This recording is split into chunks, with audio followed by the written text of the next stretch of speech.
Winning the diversity visa lottery is an incredible first step. It feels like you have a golden ticket. However, this ticket comes with a significant responsibility, proving you will not become a public charge.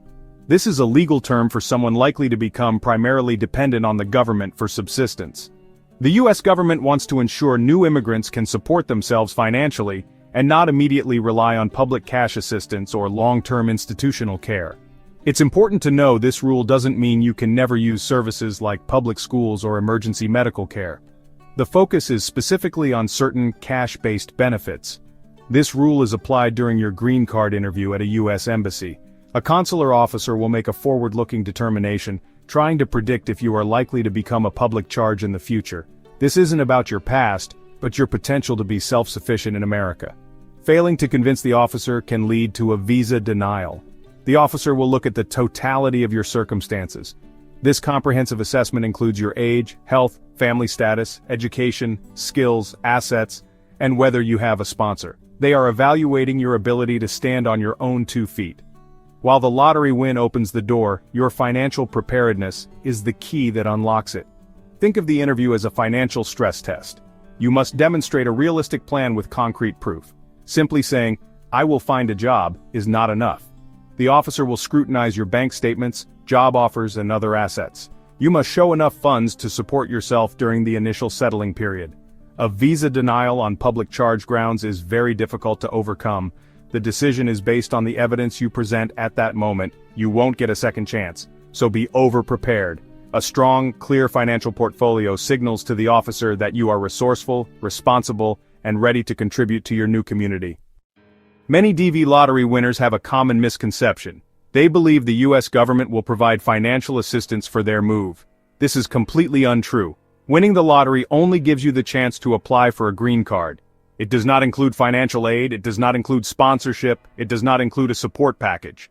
You and your family are responsible for every cost. The government will not pay for plane tickets. The government will not help you find a job. The government will not provide a place to live. It is a do-it-yourself financial process. First major expense? Travel. Airfare for your entire family can be substantial. Budget for one-way tickets. Prices vary by season and how far ahead you book. You must also pay to transport essential belongings. Shipping a few boxes can add up quickly. These travel and shipping costs are out of pocket. Plan for your job search. It can take weeks or months. You may need foreign credential evaluations or local licenses. During this time you'll have no income but still daily expenses. You will need money for transportation to interviews. You will need money for printing resumes. You may need funds for networking events or courses. The government does not offer a stipend or unemployment benefits to new arrivals. No housing assistance is provided. You will not be given a temporary apartment. You will not be placed in a settlement program. You must find and pay for accommodation from day one. Expect to pay a security deposit and the first month's rent upfront. In many U.S. cities this can total several $1,000s before you get keys. This is a significant financial hurdle you must clear on your own. When preparing for your move, it is crucial to create a detailed budget that covers your initial settlement period, typically the first 3 to 6 months. One of the largest upfront costs will be securing housing. Landlords require a security deposit and the first month's rent before you can move in. For an apartment that costs $1,500 per month, expect to pay at least $3,000 immediately. You will also need money for utility deposits for electricity, gas, water, and internet service.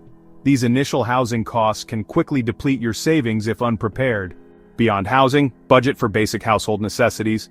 Your new place will likely be unfurnished. You will need to buy a bed, a table, pots, pans, and towels. You can find many items secondhand, but costs still add up.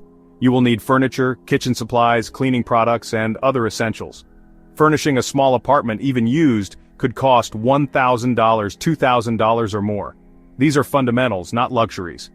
Daily living expenses are another major category. From the moment you land, you will need food. Groceries for a family are a significant weekly expense. You will also need transportation, public transit passes, buying a used car, and insuring a used car. Don't forget personal care items, clothing for the local climate, and a mobile phone plan for job hunting and communication. These recurring expenses continue whether you have a job or not. Finally, don't overlook miscellaneous and emergency costs. Unexpected medical needs may not be fully covered by new insurance, and you might need professional services, a lawyer, an accountant. Have an emergency fund in your initial budget. Calculate monthly expenses for housing, food, transportation, and utilities, and ensure savings for at least 3 to 6 months. For a family of 4, that could mean $15,000, $20,000 or more, depending on the city. Remember, the government does not provide financial assistance for your move, plane tickets, apartment deposit and rent, initial household goods, or daily living expenses while you search for a job. These costs can require thousands of dollars in accessible savings. Create a detailed budget and plan. It's essential. Being financially unprepared can get your American dream denied at the final hurdle. To succeed at your interview, gather compelling evidence of your finances, official bank statements, proof of property ownership, investment records, and a credible U.S. job offer if available. If funds are limited, secure a qualified sponsor with an affidavit of support, Form 134. This is a serious legal commitment. Supplement with your own savings. Your preparation shows the consular officer you're responsible and ready. When you attend your green card interview, you must bring concrete evidence of your financial standing. The officer will not simply take your word for it. The most common and effective piece of evidence is a recent bank statement and official bank letterhead showing your current balance plus statements from the last several months. Avoid a large, sudden deposit right before the interview. It can raise suspicion. In addition to bank accounts, present other assets, property deeds with appraisals, stocks, bonds, and other investments. Paint a complete picture of your net worth. Bring originals and certified English translations of any non-English documents. An offer of employment from a U.S. employer is powerful evidence. Highlight the job title, duties, salary, and start date. A credible job offer demonstrates a steady income and reduces public assistance risk. No job offer? Highlight education, professional skills, licenses, recommendations, and a detailed resume to show employability. If your savings are not enough, Form 134 lets a U.S. citizen or lawful permanent resident sponsor you. Their income must meet at least 125% of federal poverty guidelines for their household size, proven by tax returns, current employment, and pay stubs. The affidavit of support is legally binding. Obligations typically end upon your U.S. citizenship, after about 40 qualifying quarters of work if you permanently leave the U.S. or upon death. Relying solely on a sponsor without savings may raise concerns. A combination of your funds and a sponsor's support is often strongest. In summary, understand the public charge rule, budget for initial costs, and gather the right financial documents. Your interview is your one chance to prove self-sufficiency. Financial preparedness is the bridge between selection and arriving in the United States.